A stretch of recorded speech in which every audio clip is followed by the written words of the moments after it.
अगर 14 तारीख को तुमने अगर इसके अस्थायी समाधान का घोषणा 14 तक नहीं किया तो 15 के बाद न तो तुम्हारा कोयला आएगा न तो तुम कहीं बाहर जाओगे। हम 50,000 लोग जुटेंगे, पीने का पानी नहीं मिलेगा। अब प्रदीप यादव जो कहता है शरीर में खून का कतरा जब तक है तब तक लड़ने का हिम्मत रखता है। मैं दावे के साथ कहने के लिए आया हूं कि अगर आप मिलकर जिस तरह से डटे हुए हैं, देर हो सकती है, अंधेर नहीं, हमें न्याय मिलेगा। परमानेंट घोषित करना होगा इसको। वो मेरा मालिक नहीं है, मालिक हम सब है उसका, वो नौकर है, उसको आना होगा यहाँ। मेरा खून मेरा पसीना, बिजली जलाएगी से पसीना। तुमने हनुमान के पूंछ में आग लगाया है, तेरी लंका न जल जाए इससे सावधान रहना। जितने लोगों को निकाले हो एक साथ तुम परमानेंट अडानी में घोषित कर दो, फिर बीच का रास्ता हम अलग से निकालेंगे। कंपनी बैठेगा तो 100% नौकरी झारखंड में ही पहले लैंड लूजर को पहली प्राथमिकता देनी हो। लंका जलने से बचाना है तो एक ही उपाय है कि अपने भगवान राम के शरण में, और तुम्हारे लिए भगवान यही रैयत है जिन लोगों ने तुम्हें यहाँ दिखाया। लगातार भूख हड़ताल पर बैठे हुए तमाम आंदोलनकारी बहनों व भाइयों, उनके समर्थन में आए हुए तमाम क्रांतिकारी साथियों, हमारे दल के कई नेता, कांग्रेस गोड्डा के प्रखंड अध्यक्ष नवल जी, उड़िया हाट के भाई मनोज जी, हमारे जिला के क्रांतिकारी नेता भाई बच्चू जी, हमारे यूथ कांग्रेस के नेता विकास जी, शशि जी, कई साथी आए हैं। इन तमाम साथियों का भी अभिनंदन करता हूं और इन मीडिया के साथी जो हमारी बातों को, इस आंदोलन को दूर दूर तक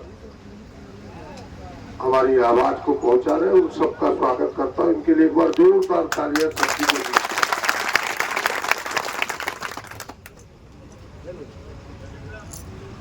देखिए, हमारी मांगें स्पष्ट है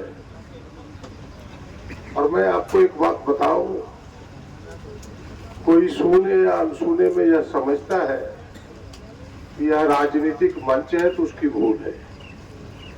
यह राजनीतिक मंच नहीं है, यह मंच है गोड्डा को हक दिलाने का, गोड्डा के नौजवानों को हक दिलाने का, नवयुवतियों को हक दिलाने का, जिन किसानों ने अपने बाप दादे की जमीन खोई है उसको हक दिलाने का यह मंच है, कोई राजनीतिक मंच ये नहीं है।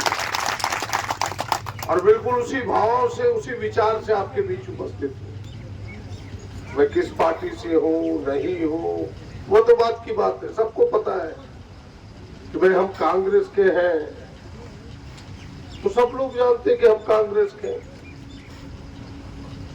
ये भी पता है कि भाई ठीक है, थोड़ा सा मोहर लगा है कांग्रेस का कि भाई हम अडानी के विरुद्ध लड़ने वाले लोग हैं, हमारे नेता भी लड़ते हैं, लेकिन किसी ने ये नहीं कहा कि मेरा अडानी का विरोध है,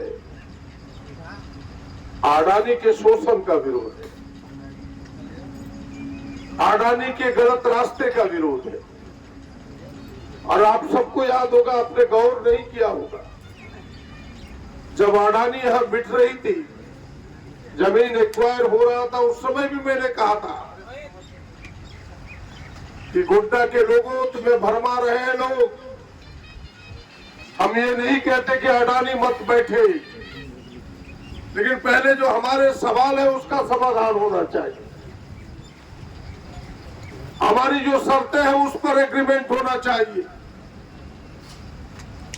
और उस समय भी हमने देखा था, यहाँ सरल लोग हैं, सहज लोग हैं, लोगों की बातों में जल्दी आ जाते हैं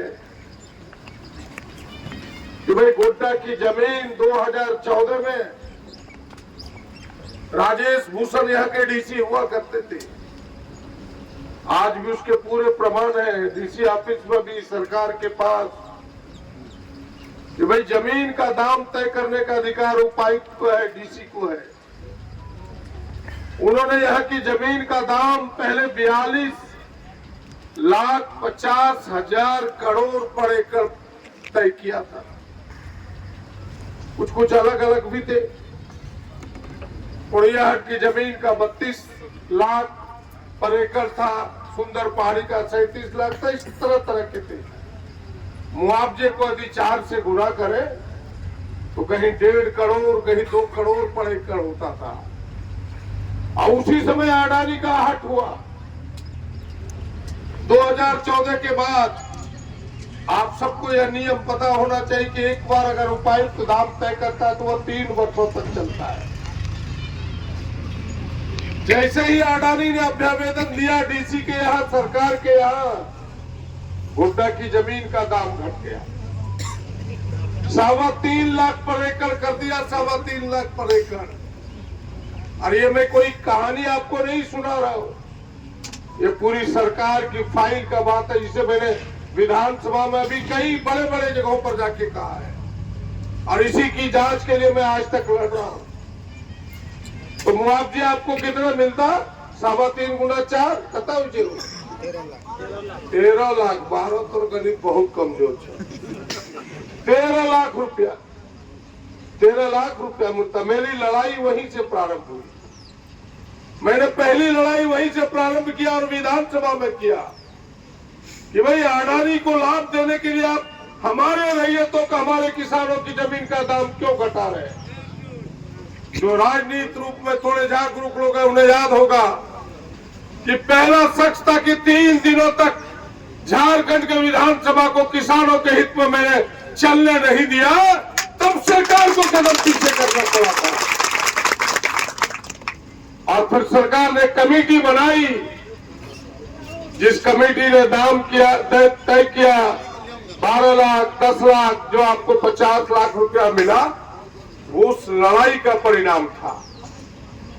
तो मेरा विरोध उस समय भी अडानी का नहीं था।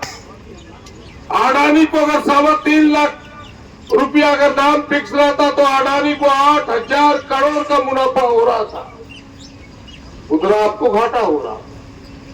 तो लड़ाई तो वो थी। फिर दूसरी लड़ाई मैंने कही कि भाई आप जमीन लो, लेकिन मल्टी क्रॉप लैंड है ये, इसके दाम तो अधिक होने चाहिए। अगर आपने हमारे कुछ सिंचाई को, साधन नहर को अगर आप अपने अंदर कर रहे हैं तो हमें नहर दूसरा बना के दो।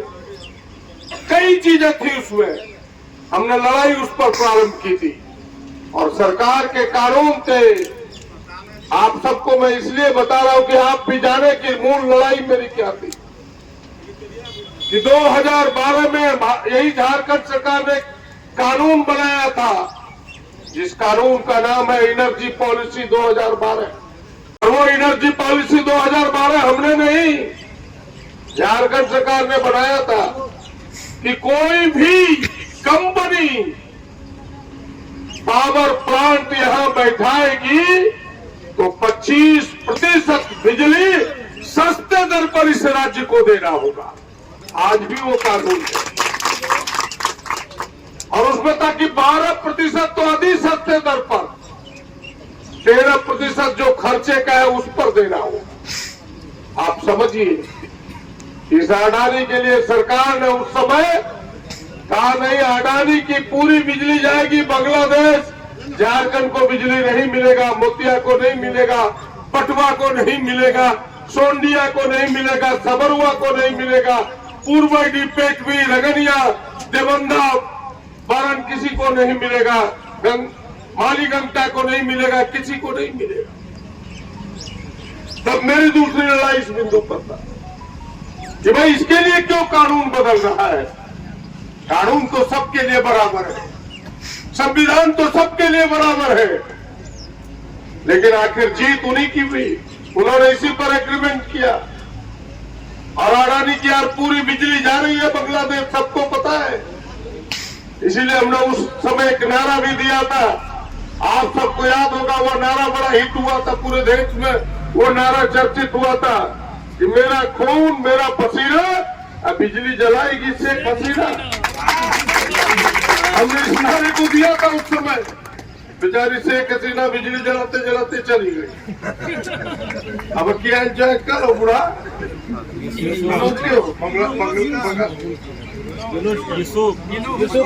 यूसुफ खान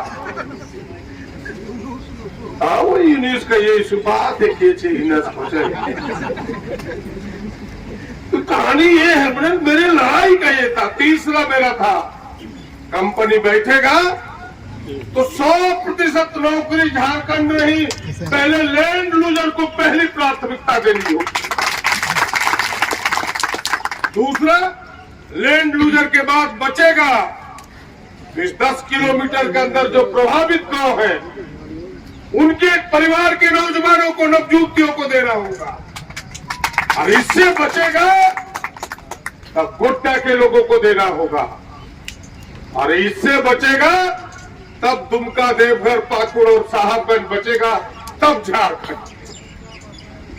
यहाँ तो 4 लैंड लूजर को दिया 5वां देवघर से तुरंत एयरपोर्ट पर टपकी गए और कोई एसओपी नहीं कोई नियम नहीं। प्रदीप यादव किसी का बोल दिया तो प्रदीप यादव का चला जाएगा। ये क्या है? 5 वैकेंसी है तुम्हारे पास, 5 वैकेंसी निकालो और उसमें पहला शर्त तो कि भाई ये 4 वैकेंसी 10 किलोमीटर की परिधि के लिए है। ये अगर मिल गया लड़के तो पहले इस 10 किलोमीटर लैंड लूजर को हम देंगे, बचेगा तो फिर गोड्डा को देंगे, तब हम गोड्डा के बाहर देंगे नियम के तहत। लेकिन यहाँ करते हो कि यादव जी लिखेगा तो उसके कहने पर दुबे जी कहेगा तो एक तो है गोसाई का, एक तो है देवता का, एक तो है देवी का। यहाँ तो कहानी यही है। इसलिए हमने पहले भी कहा था कि भाई यहाँ रोजगार के लिए रखा हुआ है, जहाँ लोग अपने दर्ज कराते हैं कि हम पढ़ लिख करके बेरोजगार है। क्या बोलते हैं उस ऑफिस को? Exchange office. नियोजनालय कौन पूछता? अंग्रेजी बोलवा शब्द पूछता। एक्सचेंज ऑफिस एम्प्लॉयमेंट ऑफिस जो है वहां लोग दर्ज करता है। पहले वहां से लो जो यहाँ के 10 नजदीक के बस्तियों के लोग हैं उनको पहले प्राथमिकता दो। ये मेरी लड़ाई का मूल मंत्र था। और तीसरी लड़ाई तो मेरी ये थी कि पर्यावरणीय क्लियरेंस में जो आपकी शर्तें हैं, क्या शर्त था इनका? कुछ लोग विरोध करता था तो कहता था मंच पर खड़ा होके बड़ा बड़ा कुर्ता वाला भी इन्हें बड़का अस्पताल बना तो इनका गोचर हो और संडियार के गोचर बरोगा टीचर क्योंकि बड़का अस्पताल बंद था। कहाँ अस्पताल? या तो एम्बुलेंस का भी ठिकाना नहीं। अस्पताल क्या बोलेगा? बोला स्कूल बनाएगा कॉन्वेंट स्कूल, अंग्रेजी और लैंड लूजर के बच्चे फ्री रहेंगे और आसपास के बच्चों को भी सस्ते दर पर एजुकेशन मिलेगा। हमने आईटीआई में अपना कुछ पैसा लगा के बस क्योंकि नहीं यही हो गया काम। सरकार का आईटीआई है तो पहले बना, इनसे पहले वो बना था। तो कोई काम इसका अच्छा नहीं हुआ, न बिजली दिया न नौकरी दिया। एक जो शर्त थी सब शर्तों का उल्लंघन किया। इसीलिए आप सबसे मैं कहने के लिए आया हूं कि कोई न कोई बहाना होता है। चिंगारी तो कहीं से ही फूटती है। आजादी की लड़ाई भी एक दिन में पूरे देश में नहीं फैला था। अगर सैनिक विद्रोह हुआ तो पहला कारण लोग बोलते थे कि नहीं, वो जो बंदूक था उसमें जो चमड़े लगे थे, जो कारतूस दिया जाता था उसको मुंह से निकालना पड़ता था, जिसमें सुअर का चमड़ा या किसी चीज का गाय का दिया जाता था। तो किसी बहाने से चिंगारी तो वहां से फूटी और गांधी जी ने नेतृत्व का देश को आंदोलन मिला। हमें लगता है इस अडानी की भी चिंगारी आप सबों ने सुलगाई है। अभी अडानी से भी हमें मुक्ति मिले। जो लोग बहक करके किसी के बहकाने पर फुसलाने पर बहलाने पर अंदर चले गए हैं 2-4 लोग, मुझे पता है। उनके अभिभावकों से मेरा आग्रह होगा, उनसे आग्रह होगा, इस एकता को मत तोड़ो। एकता तोड़ोगे तो कमजोर होगे, सब दिन झाड़ू मार ही रह जाओगे। सब लोग मिल के लड़ो। हमें इस पर राजनीति नहीं करनी है, लेकिन मैं दावे के साथ कहने के लिए आया हूं कि अगर आप मिलकर जिस तरह से डटे हुए हैं, देर हो सकती है, अंधेर नहीं। हमें न्याय मिलेगा, परमानेंट घोषित करना होगा इसको। इनके लोग हमसे बात कर रहे हैं, मैं कुछ छिपाता नहीं हूं। जिन्हें बीच का कोई रास्ता निकालिए, कि बीच का क्या रास्ता है बताओ जरा, बीच का रास्ता क्या है? हम बोले बीच का एक ही रास्ता है कि जितने लोगों को निकाले हो एक साथ तुम परमानेंट अडानी में घोषित कर दो, फिर बीच का रास्ता हम अलग से निकालें। पहले ये रास्ता तुम बताओ, और ये रास्ता इसे बताना होगा। और आपको सुन के खुशी होगी कि आपके आंदोलन की गूंज देश के मानस पटल पर जो छाया हुआ राहुल गांधी है, उन्होंने कल बात की है। यहाँ के मुख्यमंत्री जी ने बात की है। मैं आपको विश्वास दिलाता हूँ कि जल्दी आपके समाधान अस्थायी के होने वाले हैं। सब लोग आएंगे, स्वागत है। किसी दल के हो, मेरा किसी दल से विरोध नहीं है, लेकिन है गना नहीं गना जी। एक बेटी बुलकी जने दही चुड़ाता न हो, इस खाने वाले को हक जरूरत नहीं है क्या है? ये जो गाना गाएगा बेटा उधर रहो, न यहाँ पर पलट दो, वहां घुस लो, बोल लो वहां कौन जिलेबी धर लो, जिलेबी खाना यही देखो, मतलब पहले घुस लो बस, धन धन धन वहां से लो तब आया। ये गलत है। हम यहाँ अगर सब लोग बैठे हैं, वो अपने आएगा। वो मेरा मालिक नहीं है, मालिक हम सब है उसका, वो नौकर है, उसको आना होगा यहाँ। इसीलिए चिंता मत कीजिए, इस लड़ाई का परिणाम निकलने वाला है। और मैं आप अडानी को खुले शब्दों में, चुनौती भरे शब्दों में चेतावनी देना चाहता हूँ कि 14 तारीख बाबा साहब का न्याय दिवस है, अंबेडकर जयंती। अगर 14 तारीख को तुमने अगर इसके अस्थायी समाधान का घोषणा 14 तक नहीं किया, तो 15 के बाद न तो तुम्हारा कोयला आएगा, न तो तुम कहीं बाहर जाओगे।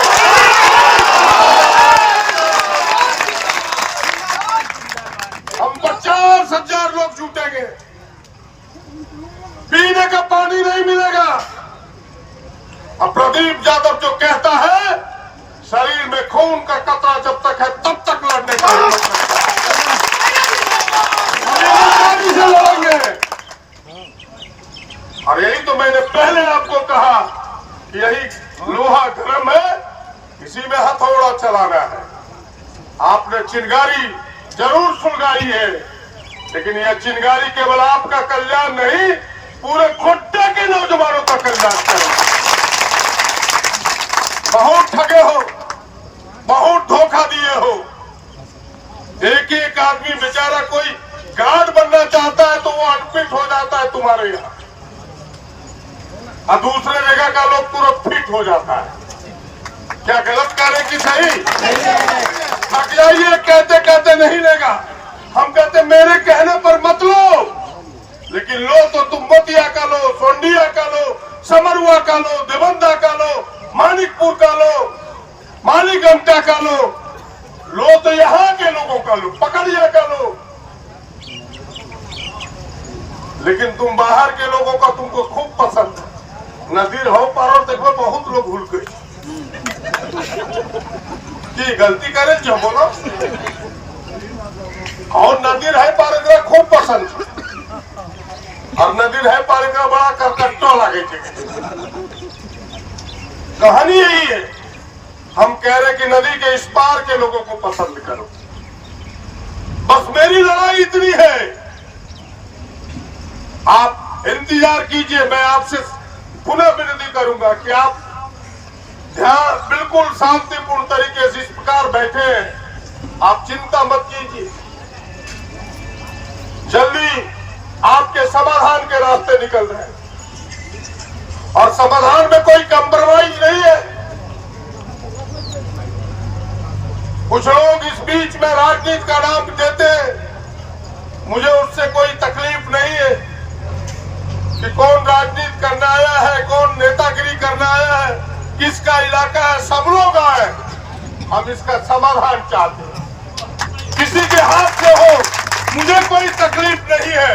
मुझे खुशी इसी बात की होगी कि जिस दिन इन जो नौजवानों को, इन नवजुवतियों को जो निकाला गया है, इसकी परमानेंट की घोषणा होगी, प्रदीप यादव को वह खुशी होगी जो आप जिसका वर्णन नहीं हो सकता।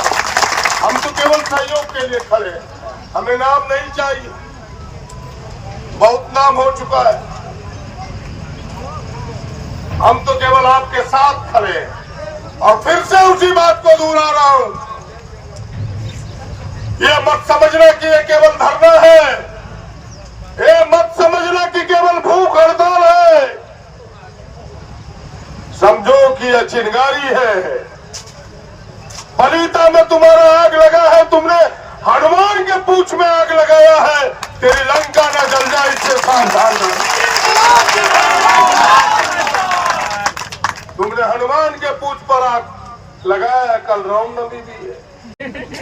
गलती सही, लंका जलेगा, कोई बचा नहीं सकता है। इसीलिए लंका जलने से बचाना है तो एक ही उपाय है कि अपने भगवान राम के शरण में, और तुम्हारे लिए भगवान यही रैयत है जिन लोगों ने तुम्हें यहाँ बिठाया, इनके शरण में आओ, इनसे माफी मांगो, इनकी मुरादों को पूरी करो। प्रदीप यादव तो इनके साथ अंगद और हनुमान का रोल करने के लिए आया है, असली मालिक तो ये है, हम तो इनको सहयोग करने के लिए आए हैं, इसकी लड़ाई को मुकाम तक पहुंचाने के लिए आए हैं। और जितने लोग आए हैं, सारे लोग खड़े हैं, सारे लोग आपके सहयोग के लिए खून पसीना एक करने के लिए, जरा हाथ उठा के समर्थन बताओ। इस लड़ाई में सारे लोग एक होती नहीं, सारे लोग इस आंदोलन में, इसलिए आप अकेलापन मत महसूस करना। लड़ना तो आपको आगे होगा, थोड़ा कष्ट होगा, लेकिन परिणाम बेहतर होगा, फल मीठा होगा। थोड़ा धैर्य रखिए, हम आपके साथ हैं। बहुत लंबी चौड़ी बात नहीं करना चाहता। 14 पंद्रह को अम्बेडकर जयंती है, मैं 14 तक इंतजार करूंगा, 15 के बाद कोई इंतजार नहीं होगा। किस दिन बिगुल फूका जाएगा इसको भी पता नहीं होगा, प्रशासन को पता नहीं होगा, और इसके सारे हुक्का पानी बंद हो जाएंगे, कोयला बंद हो जाएगा, अडानी बंद हो जाएगा। इसीलिए आइए, इस संघर्ष को मुकाम तक पहुंचाने के लिए, अपने हक को पाने के लिए, और अब एक ही है, उससे 2 आना भी पीछे नहीं हटना है। और ये भी नहीं कहना कि केवल रैयत को ही अस्थायी कर दिया तो हम छोड़ देंगे।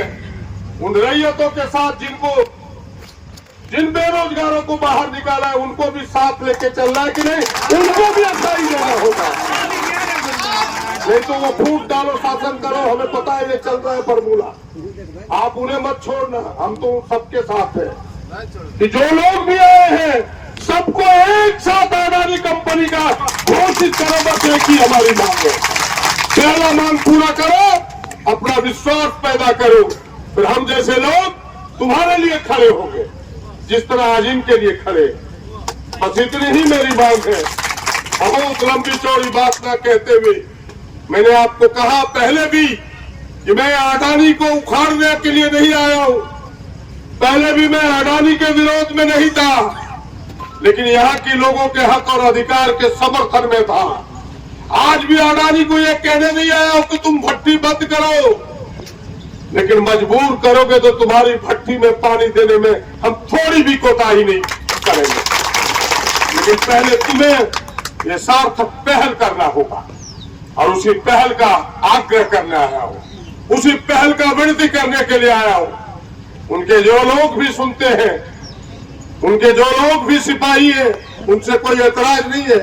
पूरी कहानी सुनाइए और इसमें कुछ छोड़िएगा नहीं, मसाला मिर्च डाल के उनको सुनाइए। अगर हमने सीधे सीधे कहा तो आप बोलिएगा कि गाली देके आपको कह रहा है। हमको थोड़ा भी तकलीफ नहीं है इस बात का, लेकिन मेरी मांग पूरी और मेरा तकलीफ इससे है। बस बहुत लंबी चौड़ी ना कहते हुए कि भाई ये लड़ाई दूर तक गया है। अब मैं फिर से आपको बता देता हूं, अब ये लड़ाई यहीं तक नहीं है। हमें लगता है कि जल्दी इस लड़ाई का परिणाम, इस लड़ाई के रिजल्ट आने वाले हैं। आप इंतजार करें, आप मजबूती के साथ बैठे रहे। हाँ, फिर से मैं कह रहा हूं कि अगर आपसे कोई बातचीत करना चाहे तो आप बातचीत में पीछे ना हटे, आप बातचीत जरूर करें एकदम शांतिपूर्ण तरीके से। उनको लगता है, आज उनके सीनियर अधिकारी फोन किए थे, कह रहे थे कहीं बातचीत करने जाए उलझ जाएगा क्या। पहले उन लोगों को सीख हुआ है कि उलझ जाएगा। अगर उलझने का रहता तो लाठी डंडा लेके गेट पर नहीं खड़ा होता। भूख हड़ताल पर क्यों बैठता, हमें बताए कोई। भूख हड़ताल क्या उलझने का रास्ता है? भूख हड़ताल तो सुलझने का रास्ता है। तो ये उलझने के लिए थोड़ा बैठे हैं, तो सुलझाने के लिए बैठे हैं लोग। इसीलिए अगर कोई बातचीत का आपसे आग्रह करे तो आप ये मत समझना कि नहीं प्रदीप भैया नहीं थे तो बात कर बैठे। एकदम बात कीजिए, खुले दिल से बात कीजिए, लेकिन बात में बहलना और फुसलना नहीं है, ये मेरा आग्रह आपसे होगा। और कोई अलग से बात मत कीजिए, ये दूसरा आग्रह हो। जो लोग 5 लोग नामित हो जाए आपकी तरफ से, वही 5 या 6 या 4 जो आप नामित करें, भाई बहन दीदी दादा जिसकी नामित आप करते वही 5 ऑथेंटिक रूप से बात करें कि मेरे अथॉरिटी यही है, इसी के सिग्नेचर पर सबका सिग्नेचर है। कोई अलग से नहीं क्यों पकड़ो मिला तो रखवाए घुमा दो और रखवाता ना कि भूल भुलैया में मत रहिएगा। जो गया है अंदर वो भी पछताएगा, उनसे भी बात करो। मेरा आग्रह सबसे होगा क्या वो घुरी का क्यों ले सांझ को गलो भी आनी आए तो बस ठीक है, कोई दिक्कत नहीं। नहीं हो सकता है बहला दिया होगा, गार्जियन सरल है, सहज है, डर जाता है लोग, ग्रामीण क्षेत्र के लोग हैं। सब भगत सिंह थोड़ा हो सकता है। सब भगत सिंह होता तो देश आजादी के दिन में हो जाता है। क्या गलत करेगी सही है? भगत सिंह के लिए तो ऊपर वाला ही भगत सिंह बना के भेजता है। कोई आजाद हो सकता है सब, बताइए। मात्र 14 वर्ष का नौजवान पूछता है नाम क्या है, तो बोला आजाद, बोला माँ का नाम, बोला भारत माता। बोल सकता है सब लोग क्या है? वेद पढ़ते गया, जो वेद पढ़ा तो क्या बोलता रहा, भारत माता की जय, वंदे मातरम।